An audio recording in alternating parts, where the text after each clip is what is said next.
Bonjour, bonsoir les amis, bienvenue sur un nouvel épisode de Beyond the Hoops.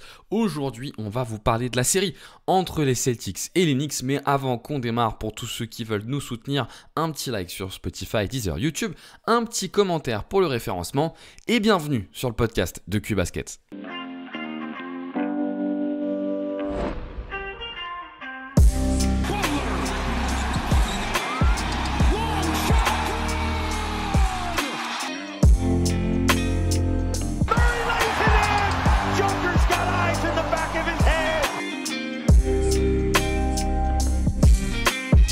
Mitchell has his head up, takes a look for feet. Oh my!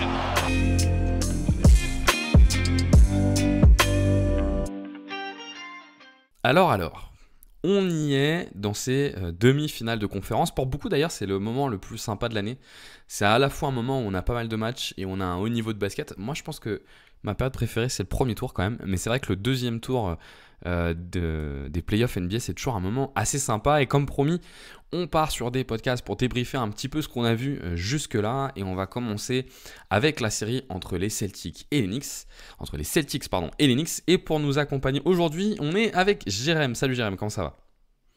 Ah bah écoute, ça va, content de revenir pour parler de ces playoffs parce que j'ai pas participé je crois depuis les previews du premier tour. Exactement. D'ailleurs, tu reviens pas en parlant des Nuggets. Bon, ça ne serait tardé pour le coup. Mais en Ouais. parlant de Boston et des Knicks. Boston, c'est une équipe dont on a peu parlé cette année. T'as quoi comme avis toi sur cette équipe d'ailleurs ? Euh, En fait, moi j'ai mon avis qui a un petit peu bougé, c'est-à-dire que on avait fait un podcast l'année dernière, tout a été très facile, tout a été très très facile pour eux, je pense l'année dernière en playoff et cette saison en fait ils déroulent depuis 2 ans et je pense que c'est pour ça qu'on n'en a pas spécialement reparlé cette année parce c'était vraiment une vraie continuité. Moi, c'est pas une équipe dont je suis vraiment fan. Donc, je me suis pas forcément lancé, ou je t'ai pas proposé de podcast dessus, notamment parce que la forme de jeu est pas celle qui me parle le plus. Mais par contre, pour moi, ça reste toujours une vraie force cette saison, et je pense que c'est pas le 2-1 qui remet ça en cause pour le moment. Mais pour autant, on est quand même dans la situation dont on a pas mal parlé, tu sais, depuis 2 ans. Alors on va revenir dans le détail, hein, évidemment, de la match-up, de tout ce qu'on voit. On fera comme d'habitude le petit ping-pong. On sortira à chacun à notre tour les choses qu'on a vues. Mais on est quand même dans cette situation dont on vous parle depuis 2 ans dans le podcast, Jérém, qui est la situation où que se passe-t-il le jour où Boston arrête de mettre ses 3 points, voire même ses pull-ups à 3 points. Et on y est. Est-ce que tu peux rappeler un tout petit peu aux auditeurs avant qu'on démarre ce qu'on s'était dit là-dessus ? Ouais, il y a un peu plus d'un an, on était à peut-être 1 ou 2 semaines des playoffs et on s'était dit on va faire une petite série qui partait d'ailleurs du constat qu'on avait fait autour de Boston qui s'appelait je crois Pourquoi cette équipe ne gagnera pas le titre. Et on avait voulu effectivement parler de ce qui nous laissait un petit peu sceptiques autour de Boston, c'est-à-dire on va dire cet abus du jump shot et notamment du tir à 3 points et du pull-up à 3 points. Et l'idée que cette volatilité autour de ce tir pouvait éventuellement dans une série, même s'ils étaient supérieurs en soi sur le papier, faire que la série allait leur échapper. Et effectivement, c'est un petit peu ce qui s'est produit sur les 2 premiers matchs face aux Knicks. Et c'est vrai que pour nous, c'était, même si ils étaient, je pense, archi favoris l'année dernière, c'était l'équipe vraiment la plus forte à l'issue de la saison régulière. On avait quand même un petit doute de se dire, mais est-ce que dans une série de playoffs contre une formation solide, à l'époque, on imaginait une finale contre Denver éventuellement, est-ce que ça peut pas leur porter préjudice? Et finalement, tout s'est déroulé très facilement pour eux. La conférence Est n'a pas opposé trop de résistance. Et puis la finale, je pense que c'était un très bon match-up pour eux, Dallas, et ils ont roulé sur la conférence Est, puis les finales. Mais cette année, bah là, on est au point où ils sont menés alors qu'ils paraissent supérieurs sur le papier, quoi. Ouais, parce qu'effectivement, ils ont coincé dans les 2 premiers matchs sur leur tir extérieur. Tiens, j'ai une petite question pour toi. Est-ce que tu sais combien de tirs à 3 points ils ont loupé lors des 2 premiers matchs ? Je sais qu'ils en ont loupé 45 sur le premier.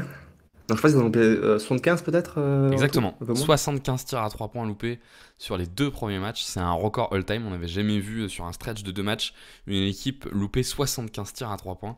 Ce qui effectivement en fait les fait tomber dans ce scénario qu'on avait depuis un moment qui était de se dire que fera Boston le jour où le 3 points ne rentrera pas dedans, étant donné qu'ils n'ont pas démontré la capacité à avoir une alternative Mais peut-être qu'on va pouvoir décrypter un petit peu tout ça dans le détail, parce que là, pour le coup, c'est vrai que c'est super intéressant.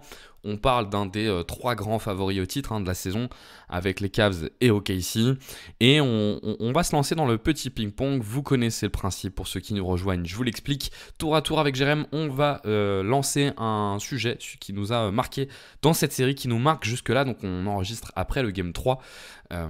Et puis ça permettra de faire un gros tour. Jérém, je te laisse démarrer. Quel est le premier point dont tu avais envie de parler ?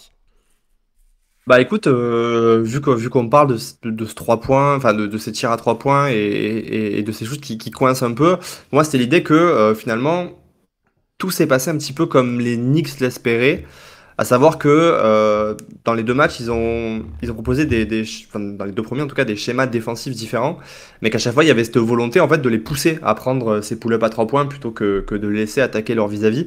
Et que bah, c'est ce qu'ils ont fait, et que bah, in fine, c'est ça qui les a mis un petit peu dans cette position précaire, et qui fait que quand l'attaque s'est complètement enrayée 2 fois dans les quatrièmes quarts-temps, savoir que je crois que c'est la première fois en NBA qu'une équipe perd 2 matchs d'affilée avec 20 points d'avance sur un temps aussi court, bah, la situation leur a échappé. Et déjà, bah, moi, la question que j'avais, c'était toi, tu le vois comment ça? Est-ce que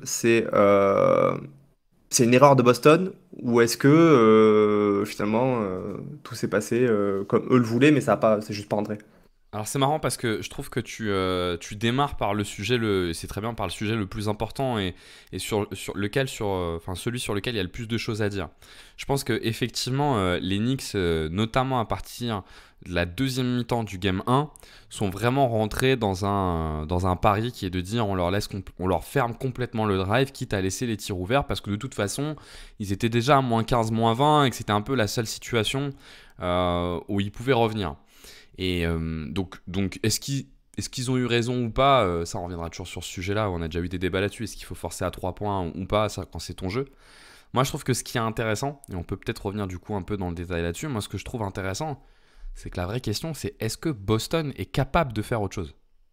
Et je sais pas ce que t'en penses toi, mais je trouve que quand tu regardes, et moi c'était un de mes points, je reviendrai dans le détail là-dessus, mais quand tu regardes les profils des 2 stars, Jaylen Brown et Jason Tatum, je sais pas ce que t'en penses, mais moi je suis pas convaincu qu'en fait Boston soit en capacité de faire autre chose que ça, tu vois.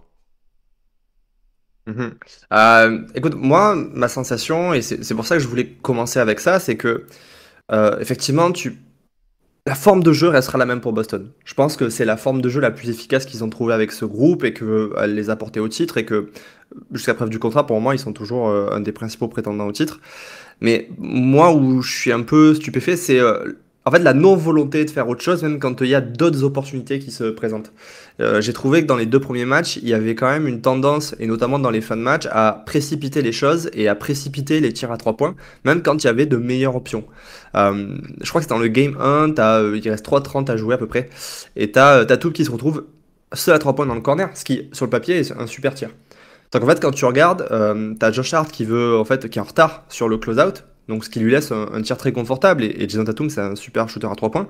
Mais en fait, il y a une ligne de drive monstrueuse, et dans la raquette, il y a Jalen Brunson qui vient de tomber, donc du coup, il est à terre, et t'as Al Horford qui est seul au panier. Et en fait, il va prendre ce tir à 3 points, alors qu'il avait 2 autres options, c'était soit de driver, soit de faire la passe à Al Horford.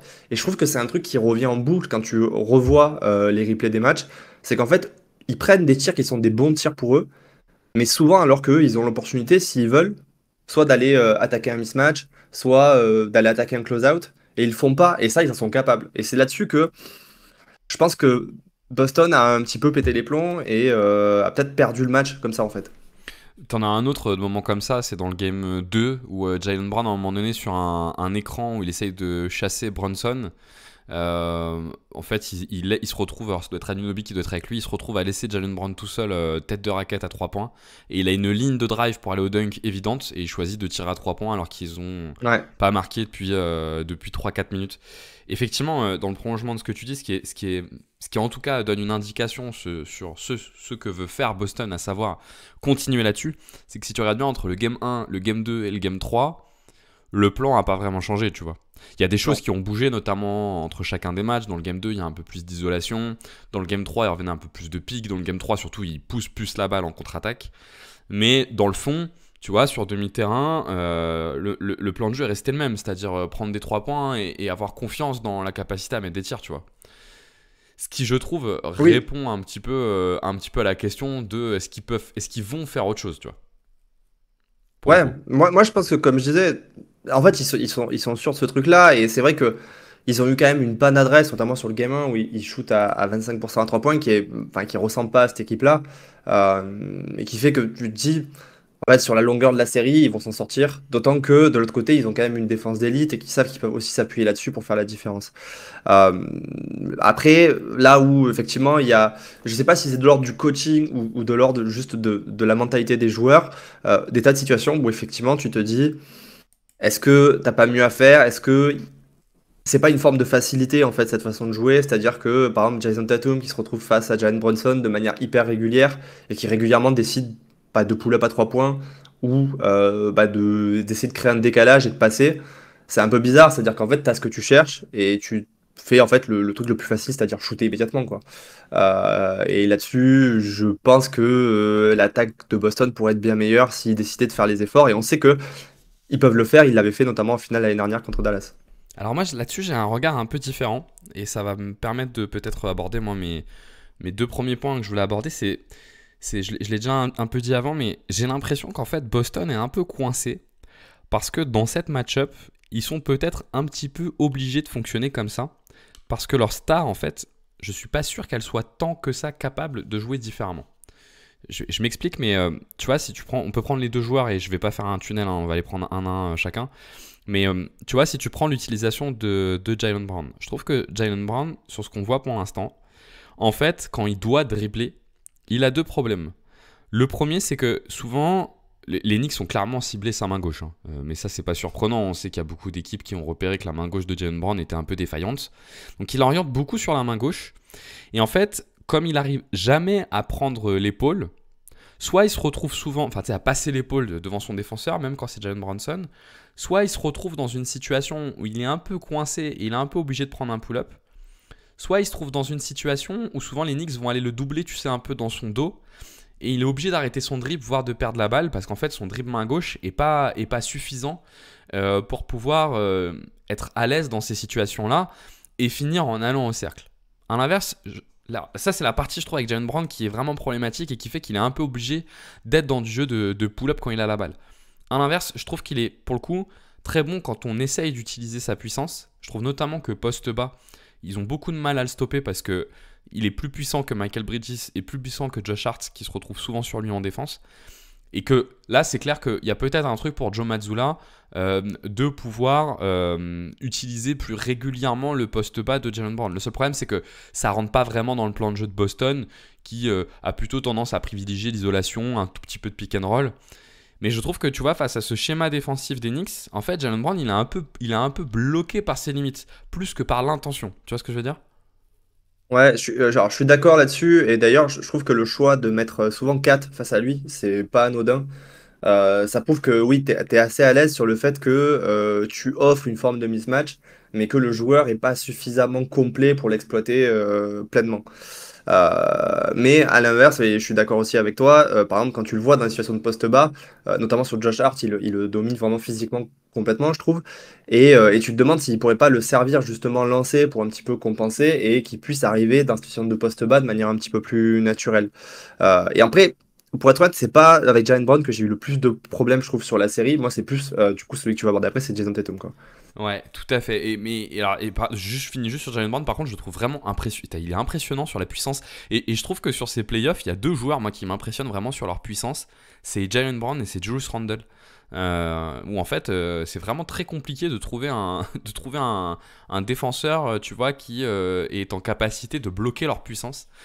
Mais bon, c'est bien, tu as raison. C'est de toute façon compliqué d'utiliser Jalen Brown sur des hauts volumes, sur du poste bas, quoi. Tu sais très bien que ça sera pas. Enfin, Boston va pas partir là-dessus, ça sera pas rentable. Et effectivement, le deuxième, c'est Jason Tatum, dont on a vendu, tu vois, les mérites de sa progression sur le pick and roll. Et au final, je trouve, alors, je suis curieux d'avoir ton avis, mais je trouve que, ok, on a des flashs par moment sur le pick, notamment avec Cornet, où il est vraiment pas mal. Et puis même d'ailleurs dans le game 3, son pull-up est rentré à 3 points, donc ça lui a permis d'utiliser le pick and roll et c'était assez efficace. Mais je trouve que globalement, son dribble lui rend assez impossible l'accès au cercle à des moments où Boston a besoin de son accès au cercle. Et notamment dans les situations où dans les fins de match, tu sais, il s'est retrouvé face à Jalen Brunson. Et en fait, je trouve que autant quand il part de situations dynamiques où il est un peu lancé, il a un peu d'avance, il arrive à faire la différence avec son dribble pour aller au cercle. Notamment, tu sais, la dernière action, très bon exemple, c'est la dernière action dans le match 2, là où il va au dunk. Mais par contre, quand ça démarre à l'arrêt, bah, je trouve que même en ciblant Brunson, il est face à une équipe qui va multiplier ce qu'on appelle les stunts, hein, donc c'est les petites aides qui viennent faire une petite aide pour repartir sur les tireurs, qui est vraiment la base de la défense de Thibodeau. Et qu'en fait, eh ben, son dribble, il n'est pas suffisant pour arriver, tu vois, à rapidement passer Brunson et à aller au cercle dans ces cas-là. Et qu'en plus de ça, le peu de fois où il va au cercle, moi je trouve qu'il est un peu coincé par une... Il est pas très fin, tu vois, dans le lay-up en plus de ça. Dans le match 3, on l'a vu à quelques moments où il arrive à aller au cercle, mais il termine pas vraiment, tu vois. Donc je me demande s'ils sont pas aussi un peu coincés par les qualités des deux joueurs, mais donc aussi de Tatum. Du coup, dans ce que tu dis, il y aurait effectivement l'idée que c'est plutôt un blocage technique qui empêche Tatum de faire ce qu'il veut. Et peut-être que c'est peut-être une possibilité, hein, parce que moi, ce que je vois et qui me frustre beaucoup, c'est que en fait, ils ont réussi à avoir des situations où Tatum il est face à Brunson de manière hyper régulière, et qu'en fait, il y a souvent des cas où tu te dis, il essaye même pas de l'attaquer. C'est-à-dire qu'il est très à l'aise avec l'idée de se dire, quand je vais par exemple sortir du pic, quand je vais sortir de l'écran, c'est très bien en fait. J'ai une petite Mm. poche d'espace, je vais prendre un pull-up à 3 points. Et je suis très bien avec l'idée de pas aller attaquer un joueur qui doit faire 20 cm de moins que moi. Et donc, peut-être qu'il y a une limite technique, mais en tout cas, c'est vrai que dans la forme de jeu, du coup, ça donne quelque chose d'hyper rigide et d'hyper répétitif, et qui fait que, par exemple, dans les games 1 et 2, d'un coup, quand ça s'enraye, ça ne marche plus, et comme Tatum est quand même normalement ta principale force de frappe, je trouve ça hyper frustrant à regarder, parce que je te dis, en fait, ils arrivent à obtenir les situations qu'ils veulent, et ils n'arrivent pas à en faire grand-chose. Et est-ce que c'est, du coup, comme tu dis, une limite technique, est-ce que c'est de la suffisance de Tatum qui se contente de ça? J'avoue, je sais pas. Je pense qu'il y a un dernier élément qui est important, en tout cas moi c'est l'impression que j'ai eu, c'est aussi les moments où il cherche à driver. J'ai eu l'impression que les moments où il cherchait un peu plus le drive, c'est notamment dans les fins de match où il a un peu plus essayé de le faire en ciblant Brunson, hein, quand justement Boston avait du mal sur le tir à 3 points. Et je pense qu'en fait, l'impression que ça m'a donné, c'est que dans ces moments-là, il avait conscience de l'importance d'aller au cercle. Et donc, il était un petit peu réticent à faire des kick-outs pour des 3 points, tu sais, de ses coéquipiers. Et là, il est complètement, en fait... j'ai l'impression que la défense des Knicks est un peu rentrée dans sa tête avec les stunts, justement. Où il était dans un truc de se dire, ok, alors, il y a un stunt qui arrive, est-ce que je kick à 3 points, mais en fait, on veut pas vraiment un 3 points. Bon, en même temps, il m'aide un peu. Et tu vois, du coup, ça a arrêté son dribble, ça a aidé beaucoup Brunson à le tenir. Et du coup, ça lui cassait son rythme en fait complètement sur son isolation. Parce que moi, cette limite technique que je décris sur Tatum, je l'ai dans cette série, mais je l'ai pas habituellement, tu vois. Donc c'est pour ça que je me demande si aussi il n'y a pas eu un moment un peu, ils sont pas un peu rentrés dans la tête de l'attaque de Boston, hein. Ça arrive, hein, on sait, hein, c'est des choses qui peuvent arriver quoi. D'autant que, mine de rien, je pense qu'ils s'étaient pas prêts à ce que des joueurs comme Brunson, comme Kat, etc., ils soient aussi bons défensivement. Moi, je trouve que Brunson, en vrai, il est hyper étonnant dans cette série, dans sa faculté à tenir ses 1 contre 1 face à des joueurs qui font 10, 15, 20 cm de plus. Et en fait, à pas concéder un layup facile, quoi. C'est-à-dire qu'il est tellement solide sur ses appuis, il est tellement costaud qu'au final, ouais, Tatum, quand il essaye, ou Ben Brown, quand il essaye, je pense qu'il y a une sorte de surprise, se dire, ah bah mince, j'ai pas un accès au cercle hyper facile. Et il y a un peu la même chose d'ailleurs pour Brown avec Kat, où il se dit, ah bah, en fait, il arrive bien à rester devant moi et il arrive bien à contester. Donc peut-être que ça joue. Et je trouve que il y a une prolongation à ce que tu dis, c'est que même quand il attaque et qu'il y a une forme de kick-out, je trouve que du coup, le côté où il a pull-up pendant tout le match, il y a une forme de... Ça s'est répandu un peu à toute l'équipe. Et les autres joueurs, ils attaquent pas du coup l'espace, l'écart qui est créé. Et donc tout le monde s'en remet à des tirs à 3 points et tout le monde se contente de ça. Et j'ai trouvé par exemple que Derrick White était parfaitement là-dedans. C'est-à-dire que finalement, Derrick White, que ce soit dans des situations d'isolation ou des situations où il reçoit la balle suite à une passe, en fait, il se contente de tirs à 3 points, quoi. D'autant plus que je trouve que leur approche du match 2, elle est vraiment bizarre quoi. C'est-à-dire que le match 1, en gros, t'as la première mi-temps où ils arrivent à avoir un jeu un peu de contre-attaque, un peu de pique. La deuxième mi-temps du match 1, ils font énormément d'isolation. Et match 2, ils repartent sur énormément d'isolation et un jeu finalement assez lent. Alors ça marche pas trop mal au début, donc je pense que ça leur donne confiance là-dedans et que du coup ils insistent. Mais tu vois, par exemple, c'est pas du tout ce qu'on a vu au match 3. Ou au match 3, outre le fait qu'il y a eu surtout beaucoup plus de contre-attaques, au match 3, il y a aussi beaucoup plus de pick and roll. Et il se trouve qu'en plus, leur pull-up est rentré sur le pic où ils ont vachement ciblé 4, qui montaient pas trop sur les écrans et pour mettre à 3 points, quoi. Mais j'ai trouvé qu'au match 2, tu vois, leur approche, et du coup, ce que tu décris était très très fort sur le match 2, quoi. Où ils étaient vraiment à côté de la plaque là-dessus, j'ai trouvé. Pour le coup. Ouais, mais et en même temps, on en parlera après, mais la défense des Knicks fait un très bon travail. Mais pour autant, toutes les adaptations que les Knicks ont fait n'ont pas, tu sais, un côté où ils déstabilisent Boston. Parce qu'à chaque fois, Boston domine le match quasiment Ouais, les je suis trois d'accord. quarts du temps, ou plus. Et donc, du coup, tu peux pas dire non plus qu'ils arrivent dans le match, ils se disent, ah mince, on est face à une sorte de challenge, ou un défi qu'on n'arrive pas à relever. C'est-à-dire qu'à chaque fois, ils dominent le match. Et il y a un moment donné où ils se sont enrayés à tête de reprise. Mais dans les faits, la Ça défense des fonctionne. Knicks, Ouais. elle prend le dessus après. Elle prend le dessus après. Mais sur l'ensemble du match, Boston arrive à avoir ce qu'ils veulent en fait. Mais je suis plutôt d'accord. Malgré tout, je me demande, on en reparlera après, mais je me demande dans quelle mesure c'est pas surtout la défense de Boston qui prend la main sur l'attaque des Hmm. Knicks. Et Hmm. du coup, l'attaque des Knicks, l'attaque de Boston, elle marche plutôt pas. Ça va, quoi. Elle est ok, mais c'est juste que leur défense, elle prend tellement le pas sur l'attaque des Knicks que du coup, il y a un écart qui se crée. Mais que en soi, leur attaque, elle est pas non plus dingo. Et du coup, le problème, c'est que les moments où les Knicks mettent un peu à rentrer dedans, il reviendra après sur l'attaque des Knicks, mais sur les moments où l'attaque des Knicks se met à rentrer dedans, et ben, comme leur attaque, elle fonctionne de base moyennement, mais sans pression, là, elle se met à avoir de la pression parce qu'offensivement, les Knicks, ça se met à fonctionner. Et là, ça s'enraye vraiment. Tu vois ce que je veux dire? Je suis d'accord. Et en même temps, d'un point de vue coaching, en fait, quand tu as plus 15, tu vas pas changer les choses, quoi. Donc c'est vrai que Ouais. il y a un truc un peu mécanique, un peu bizarre où tu te dis, bah, je suis dans mon match, je fais ce que je veux, j'obtiens ce que je veux. Donc après, enfin, en tout cas, je suis dans la situation que je veux avoir. Donc du coup, tu vas pas forcément te dire, ok, on n'est pas dans la bonne direction, quoi. Ouais, je suis d'accord avec toi. Est-ce que tu avais. Moi, j'ai d'autres points moi, sur l'attaque de Boston. Est-ce que tu en avais toi aussi? Écoute, vas-y, on voit. Et ben alors, moi, sur l'attaque de Boston, donc ce que je décrivais juste avant, c'est qu'il me semble qu'il y a un problème un peu structurel dans cette match-up qui est lié aux qualités de Jaylen Brown et de Jason Tatum. Mais par contre, ce que je trouve intéressant, c'est que Boston, en fait, j'ai l'impression qu'ils ont des solutions pour attaquer les Knicks. En fait, les Knicks, si vous prenez l'attaque des Knicks, en gros, l'attaque des Knicks, elle est chiante. La défense des Knicks, pardon, elle est chiante parce que c'est des ailiers qui tiennent très bien le duel. Et on voit dans cette série à quel point ce roster est fait pour jouer contre Boston d'ailleurs, hein. C'est-à-dire qu'ils Hmm. acceptent, tu vois, d'avoir un joueur dans leur 5 qui n'est pas un très bon protecteur de cercle avec 4. Mais en fait, quand tu joues Boston, c'est pas gênant parce que de toute façon, Boston va pas trop au cercle. Ils ont juste densifié les ailes pour s'assurer qu'ils n'arrivent pas à aller jusqu'au cercle, pour s'assurer à ce que leur adversaire, en l'occurrence Boston, n'arrive pas à aller jusqu'au cercle. Et ça marche.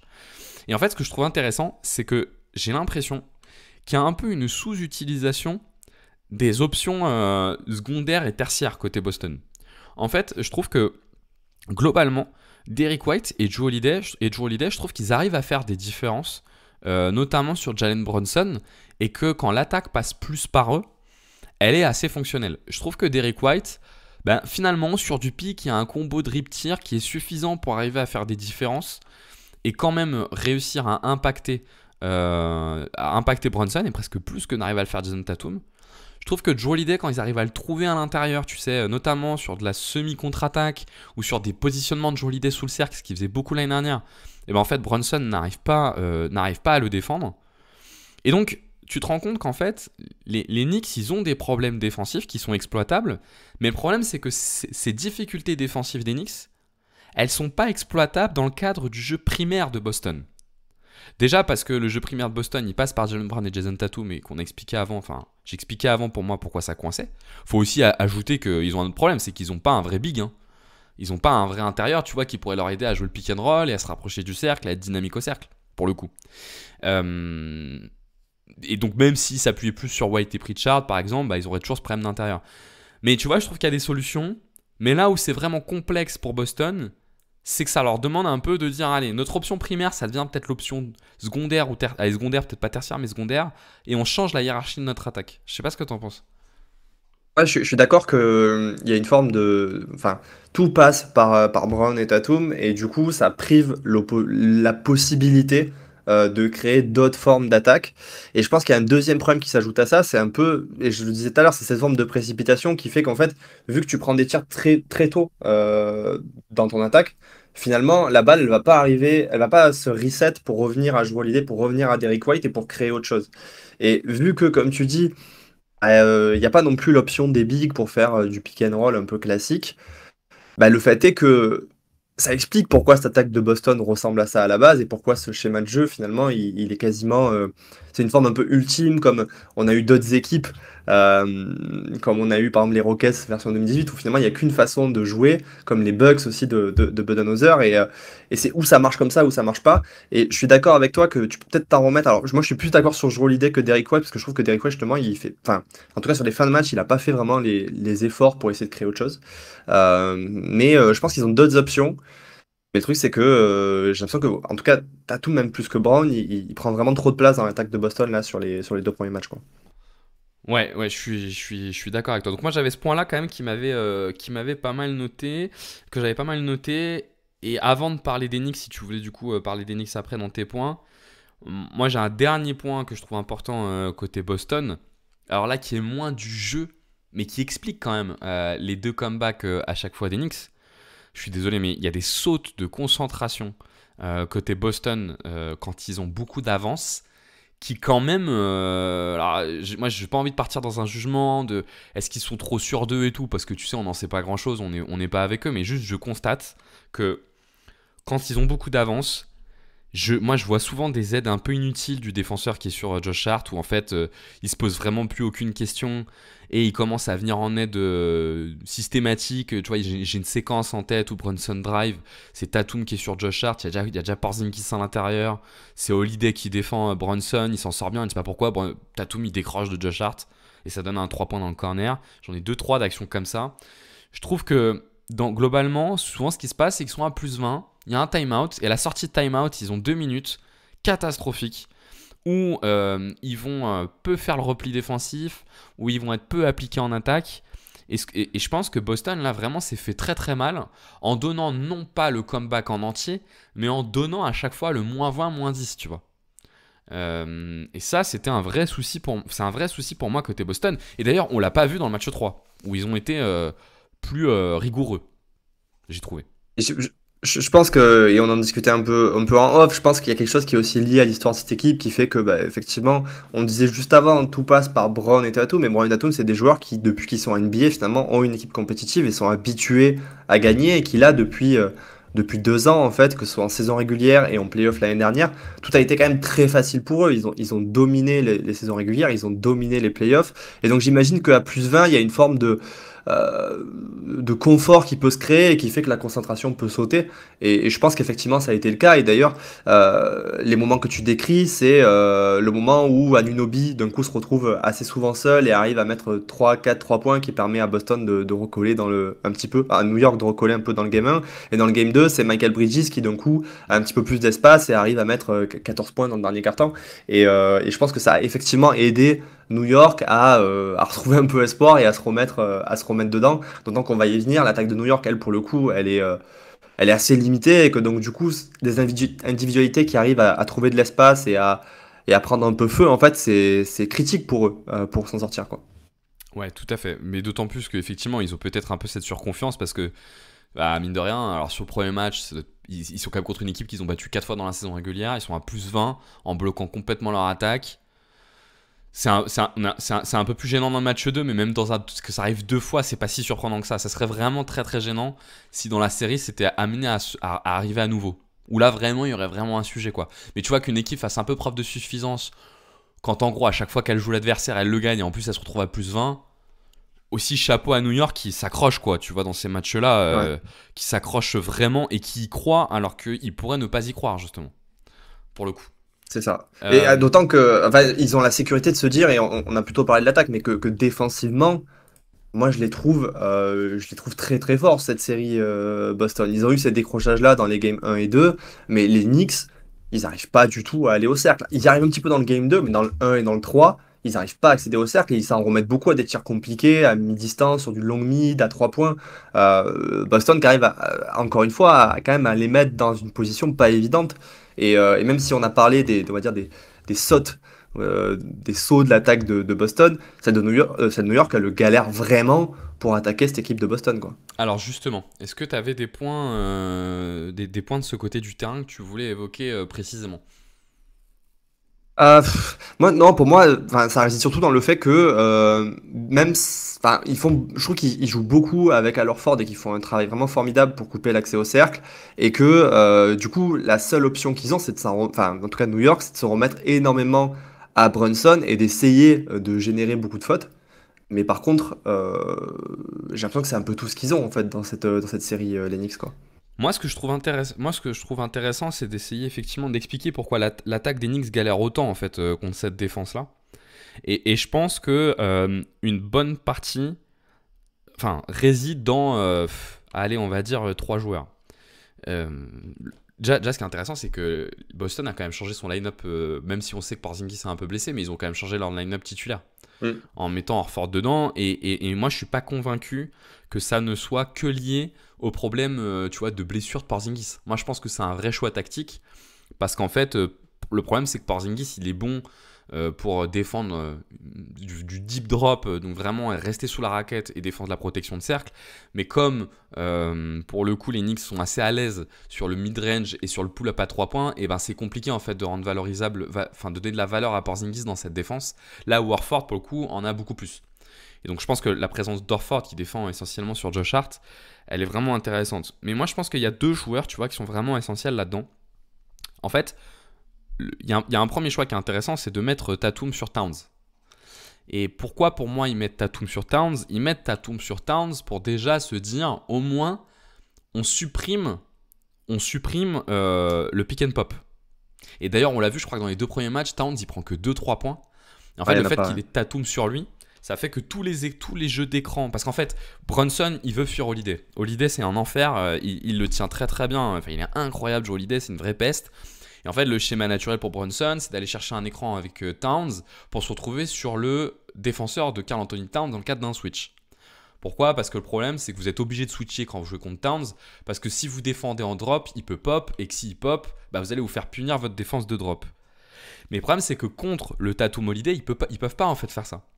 Parce que Brunson, s'il prend l'écran de Towns, il se retrouve à attaquer sur Tatum, et que Tatum le gêne bien.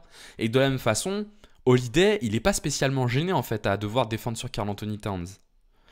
Et donc, moi, ce qui m'inquiète pour les Knicks là-dedans, je ne vais pas tout dire, mais ce qui m'inquiète pour les Knicks là-dedans, c'est à quel point c'est structurel, ce problème offensif, tu vois.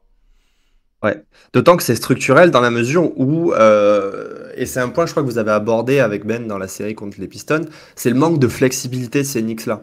C'est-à-dire que c'est aussi rendu possible par le fait de mettre Al Horford sur Josh Hart. Josh Hart qui est du coup, en gros tu acceptes volontiers qu'ils prennent des tirs à 3 points ouverts. Et le fait est que tu peux pas te dire, bah tiens j'ai un autre joueur qui peut faire la même chose que lui défensivement, mais qui offensivement va me permettre de pousser Boston à s'adapter. Et du coup, ce qui explique que effectivement, tu n'arrives pas à obtenir, on va dire, des schémas de jeu auxquels tu as l'habitude, et tu n'arrives pas à accéder au cercle, zone que toute équipe, hormis Boston visiblement, a envie de trouver. Et qui permet en fait de surcharger la raquette à chaque fois que Brunson arrive à passer l'épaule. Donc c'est vrai que pour les Knicks, je suis un peu embêté parce que c'est là que tu vois qu'il leur manque peut-être un huitième joueur, un 7-8e joueur dans la rotation sur lequel tu peux vraiment compter, quoi. Bah, tu sais, on avait beaucoup parlé de la possibilité qu'il trade Cameron Johnson, tu sais, Mm. pendant la trade deadline. C'est sûr que là, ça aurait pu régler les problèmes, notamment quand il y a Horford. Parce que ce qui est intéressant, c'est que quand Porzingis est sur le terrain, ils ont moins de mal même à attaquer du pick. Parce que même si Porzingis monte, bah, finalement, Josh Hart, il est suffisamment bon playmaker pour que la Mm. balle lui soit donnée non pas sur le pop, mais sur le roll. Et après, il Ouais. est quand même assez bon pour agresser le cercle ou trouver un shooter, quoi. Donc c'est vraiment la situation avec Al Horford qui les emmerde vraiment fortement, quoi. Et je vais mettre plus précis, c'est vraiment la situation avec Al Horford quand Al Horford est sur Josh Hart. Parce que on voit bien que parfois, tu sais, sur des replis, Horford, il peut pas être sur Josh Hart. Et là, il le cible. Il essaie tout de suite d'attaquer sur lui. Brunson essaie tout de suite de le récupérer et de le chasser. Mais du coup, moi, ça m'envoie sur un autre point. C'est que pour moi, pour l'instant, les Knicks n'arrivent pas assez aussi à punir leur situation préférentielle. Tu vois, quand ils arrivent à obtenir un vrai mismatch, je les trouve insuffisants pour punir. Il y en a deux notamment de mismatch qui arrivent souvent. C'est le premier mismatch, c'est effectivement celui où quand même Brunson arrive à trouver Horford. Et en fait, tu sais, ça se termine souvent avec un pull-up à mid ou à 3 points et Horford le défend pas si mal et c'est pas assez impactant. Et le deuxième, c'est tous les mismatchs qu'a Towns. Je sais pas ce que tu penses, je vais aller après dans le détail, mais je sais pas ce que tu penses toi pour l'instant de la série de Karl Anthony Towns. Alors, la série de Towns, c'est marrant parce que, en fait, je trouve qu'il. Non, il pèse pas assez. Je pense qu'il pèse pas assez et que malheureusement, en fait, c'est ce que tu expliquais un peu en amont, c'est que finalement, les actions dans lesquelles il était habitué à trouver ses tirs, il les a pas. C'est quand même un joueur qui est dépendant un peu de son tir. Et vu que le drive n'est pas non plus une option face à cette défense de Boston, il est un peu emprunté. Et autant dans le je crois que c'est game 2 et game 3, il a réussi à trouver des situations un peu au poste et il a fait un très bon boulot. Mais tu sens que c'est plus son jeu en fait. Et à Minnesota, c'est déjà plus son jeu depuis des années. Et malheureusement, je pense que bah, ça prive les Knicks d'une option supplémentaire, quoi. Ouais, moi je trouve que effectivement dans cette série il est un peu coincé par le fait qu'il est pas, on lui donne pas le pop en fait. Et tu vois, il y a eu pas mal de situations parce qu'en fait, tu vois, le fait qu'il y ait Tatum sur lui, tu pourrais te dire qu'il pourrait l'attaquer post bas tout le temps. Il y a même pas besoin de chercher un switch. En soi, ça devrait être un espèce de mismatch naturel, tu vois. Et sauf que le problème qu'ils ont, c'est Hmm. que je trouve qu'il arrive quand même à le dominer physiquement. Mais le problème, c'est que souvent, tu vois, c'est Brunson qui va lui donner la balle. Donc s'il n'y a pas eu de switch avant, en fait, c'est Holiday qui est pas loin. Et alors Holiday, tu sais, pour faire les aides, là, tu sais, les semi-aides de je viens à moitié, je repars, je viens à moitié, je repars, comme ça je t'arrête ton dribble et tout, bah, il est exceptionnel. Et que quand bien même il arrive à se rapprocher suffisamment, et bah, t'as Horford qui lâche complètement Josh Hart et qui se retrouve, tu vois, sur Towns, sur Towns avec Tatum pour aider, quoi. Et donc, il est contraint de ne prendre que des tirs difficiles. Que des tirs difficiles, tu vois, des fade-away, ou alors des petits hooks qui sont finalement pas simples parce que Tatum reste un super défenseur, même sur ces séquences-là. Et je le trouve vraiment, vraiment en difficulté pour le coup, Karl Anthony Towns, moi pour l'instant, hein. Il est très très bien dans le combat, mais je le trouve vraiment en difficulté. Ouais, mais je sais pas ce que tu en penses, mais j'ai l'impression que globalement, depuis 2 saisons, les équipes NBA, et on le voit en playoff, elles sont devenues vraiment trop fortes pour gêner ces situations-là. Ouais, ouais, Euh, je suis d'accord. c'est pas la seule série où on le voit, je trouve, et tu vois, on va en parler bientôt de la série entre le Thunder et les Nuggets, mais pareil, enfin, c'est compliqué, je trouve, là, depuis 2 ans, de prendre vraiment des positions au poste et de pas avoir des aides intempestives qui vont venir te pourrir la vie, quoi. Et donc, je pense que Towns, qui en plus n'était plus vraiment habitué à jouer ce registre à haut volume, bah en fait, c'est trop compliqué pour lui. Mais en fait, on se rend compte que quand tu as un différentiel, je trouve, de puissance comme ça, la forme qui marche vraiment bien pour l'attaquer, c'est par les situations dynamiques, plutôt via du pick and roll, où en fait tu vas réussir à aller terminer au cercle, ou même si tu dois un peu Mm. bully, tu vois. Je sais pas, je trouve que Julius Randle fait ça finalement pas si mal que ça. Je pense à Amen Thompson qui fait ça très très bien, tu vois. Mais ceux qui ont besoin de plutôt poser un peu le truc et de passer par être dos au panier, eh ben ouais, je suis d'accord, c'est devenu très très compliqué. Je trouve que j'en parle souvent, mais que la première équipe, moi, qui m'avait marqué avec ça, c'était le Houston de Westbrook et James Harden. Je sais pas si tu te rappelles, mais c'était extrêmement Mm. difficile à attaquer de haut panier à cause de toutes ces aides-là. Ils jouaient tout petits, ils avaient plein d'aides, ils arrivaient à repartir sur les shooters, ça marchait très très bien. Par contre, ils avaient beaucoup plus de mal sur le pick and roll. Tu sais, notamment la série contre les Lakers où ils arrivent à Ouais. trouver Davis lancé. Là, par contre, c'est très très très très compliqué, quoi. Et je trouve que ce qui est difficile, c'est que ils arrivent pas pour l'instant. Tu vois, tu pourrais avoir des situations de pick and roll avec Karl Anthony Towns et Brunson face, pour le coup, à Tatum et à Joe Holiday. Et le problème, c'est qu'en fait, bah, tu sais, Brunson, il est pas non plus élite en fait pour trouver son gars sur le pick. Que Towns, il est pas non plus élite pour attraper, finir.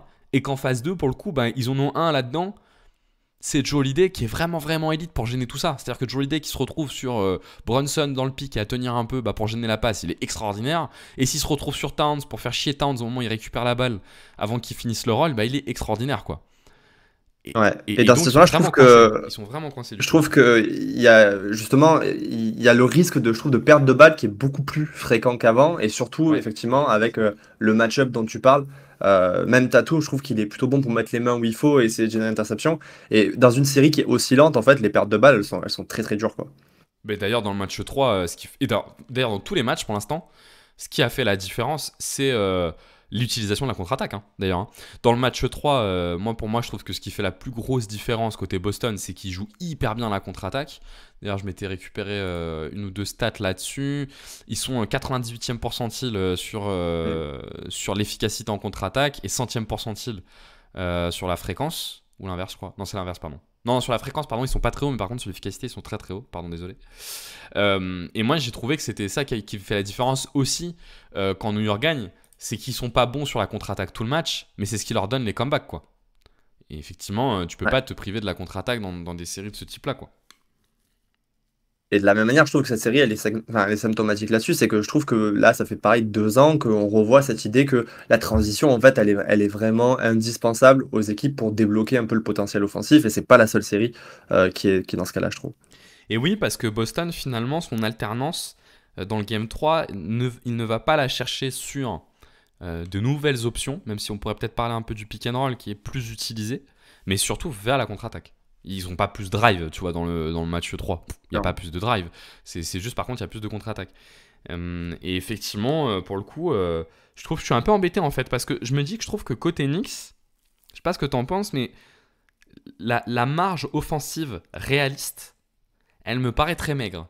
Je pense qu'il pourrait avoir une petite marge offensive en mobilisant un peu plus Anunoby, parce qu'on l'a vu être efficace contre Détroit au premier tour quand c'était le cas, on l'a vu en fin de saison être pas mal. Mais j'ai pas l'impression que Thibodeau a beaucoup confiance à Anunoby pour attaquer cette défense. Généralement, c'est Jalen Brown qui est sur lui et il a pas trop confiance en lui là-dessus. Et en fait, finalement, tu vois, la seule vraie marge possible que je vois, c'est ils sont en capacité d'un peu plus punir les situations préférentielles, tu vois, de mismatch. Je trouve que Jalen Brunson peut faire un meilleur travail sur le jeu à mi-distance, que Karl Anthony Towns aussi. Mais tu vois, c'est assez maigre quand même. Hein. C'est quand même hyper maigre, tu vois, pour la suite de la série. Ouais, en fait, je pense qu'il s'en remet pas trop justement à Anunoby parce que, a fortiori dans cette série, il n'y a pas de mismatch facile. En fait, je pense que tu peux le mettre en avant si tu arrives à lui créer des vrais mismatchs, mais en fait, si tu arrives à le mettre contre un joueur plus petit dans cette série, c'est pas un avantage. Et donc, finalement, à part d'aller cibler un petit peu Porzingis ou Horford, c'est assez maigre quoi, comme possibilité. Et donc, moi, je suis d'accord. Enfin, même à 2-0, j'ai l'impression que Boston est encore plus que toutes ses chances pour aller gagner en 6 ou 7, quoi.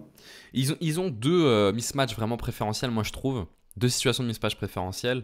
C'est la situation quand même où Porzingis est sur le terrain, mais Mazzulla il est pas fou. Hein. Il le fait jouer 15 minutes par match, plus Assez pour peu, ouais. reposer Horford qu'autre chose. Et la deuxième, c'est quand il y a et Porzingis et Pritchard sur le terrain. Où là, pour le coup, ils ont vraiment une séquence utilisable parce que Porzingis est obligé de sortir sur le shooter et que ça leur offre un vrai rôle facile, tu vois.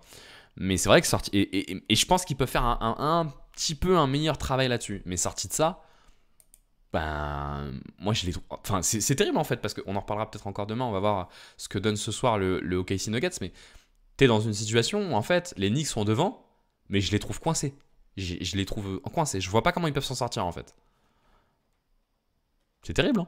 D'accord. Je suis d'accord. Non, mais je suis d'accord. En fait, pour moi, ça, je trouvais ça intéressant de faire ce podcast parce que ouais, j'ai beau voir les victoires des Knicks et je pense un peu la même chose d'ailleurs de l'autre série. J'ai quand même l'impression qu'il y a une équipe qui est vraiment supérieure à l'autre. Donc, c'est compliqué d'imaginer aller encore enfin prendre deux et sans avoir vraiment une idée de tiens, quel schéma tu peux utiliser pour vraiment optimiser ton attaque, quoi. Bah en fait, s'ils en prennent un, je vais me dire, bon, Boston peut refaire un match où il passe à côté à 3 points, et puis tu te sors quand il ne reste plus qu'un match à gagner, tu sais jamais ce qui peut se passer. Tu vois, je pense qu'on l'a eu d'ailleurs ce cas-là il y a 2 ans avec Boston. Hein. Quand Boston, tu sais, revient de 3-0 et perd finalement 4-3 contre Miami, il y avait un peu de ça. C'est qu'en fait, Boston se retrouve à 0-3, mais on sait pas trop comment. Et tu te dis, oui, mais en fait, c'est bien une équipe qui peut le faire, c'est Boston, parce que c'est tellement structurel l'écart de niveau qu'ils peuvent le faire. Le problème, c'est que sur 4 matchs, bon, tu finis quand même bien tu peux quand même finir par en prendre un, quoi. Et en l'occurrence, c'était sur le Game 7. Mais tant que les Knicks n'auront pas pris ce 3e match, moi, je vais pas être très serein pour les Knicks. Hein. Je suis d'accord. Bah, on peut aussi parler du Denver Minnesota de l'année dernière où tu en prends 3 d'affilée, mais après Bien sûr. tu craques. Bah Ouais. ouais, complètement.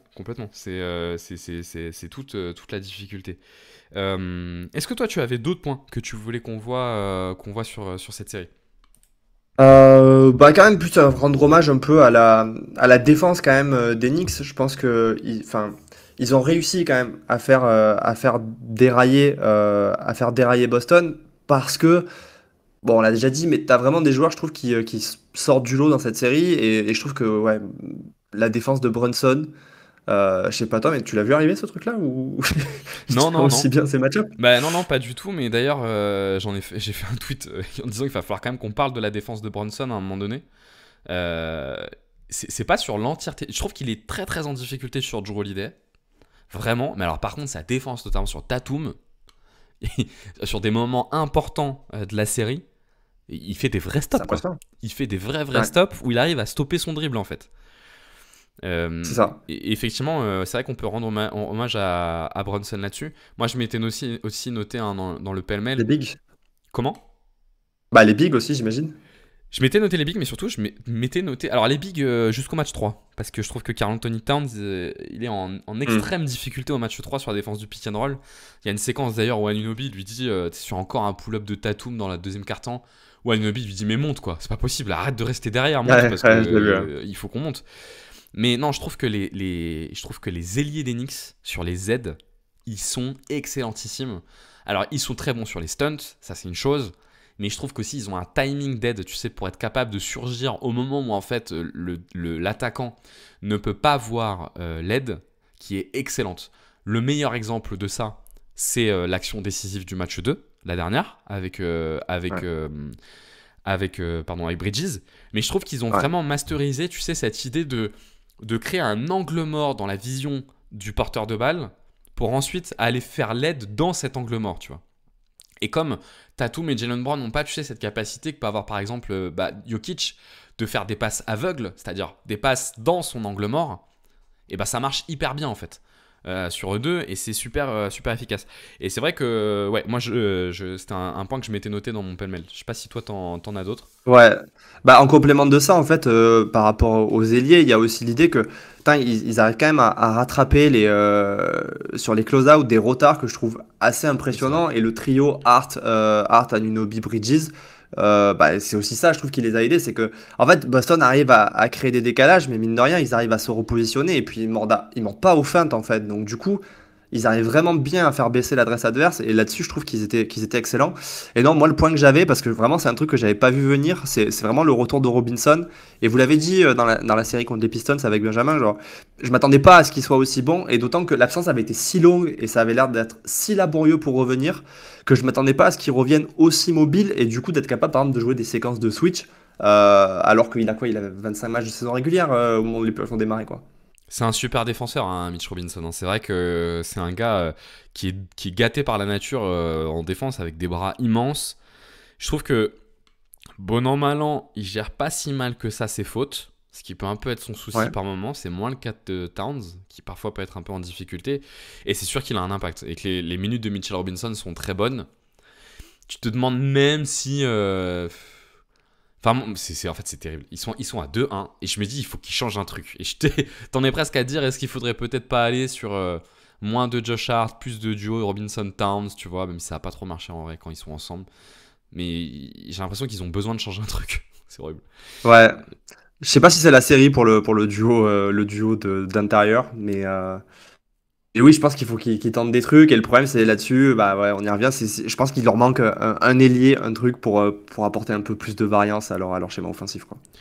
Moi, il y a un dernier point que je m'étais noté, mais qui est une remarque un peu plus générale tu vois, sur la façon dont on conçoit le basket, c'est que je trouve que cette série, elle rappelle pourquoi on accepte autant de protéger des meneurs de jeu.